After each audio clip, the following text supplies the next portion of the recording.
গায়েম চাচারা পাঠশালা। ফিলিস্তিন রাষ্ট্রের স্বপ্নদ্রষ্টা কাকে বলা হয়? ইয়াসির আরাফাত। দখলদার ইসরায়েলের বর্তমান প্রধানমন্ত্রী কে? Benjamin Netanyahu. ফাতাহ রাজনৈতিক দলটি কোন দেশের রাজনৈতিক দল? ফিলিস্তিন। তরমুজ এ কোন কোন ভিটামিন রয়েছে?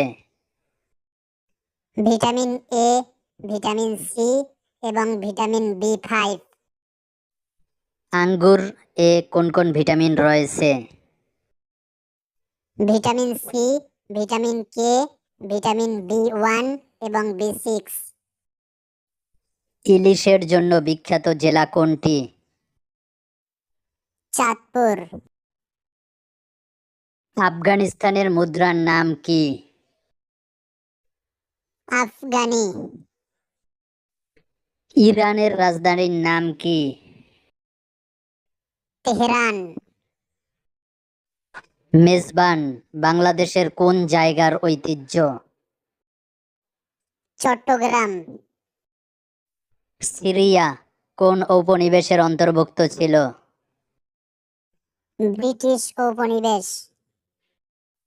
কোস্টারিকা কোন উপনিবেশের অন্তর্ভুক্ত ছিল? স্প্যানিশ উপনিবেশ। কোষ্ঠকাঠিন্য দূর করতে কোন সবজি বিশেষ উপকারী?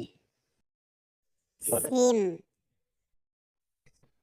কোন কবির উপাধি কবিকণ্ঠহার? বিদ্যাপতি। প্রাচীন যুগ কোন সময়কালকে বলা হয়? ডক্টর মোহাম্মদ শহীদুল্লাহর মতে 650 থেকে 1200 খ্রিস্টাব্দ পর্যন্ত এবং সুনীতি কুমার চট্টোপাধ্যায়ের মতে 950 থেকে 1200 খ্রিস্টাব্দ পর্যন্ত। আমাদের প্রিয় গায়েম চাচা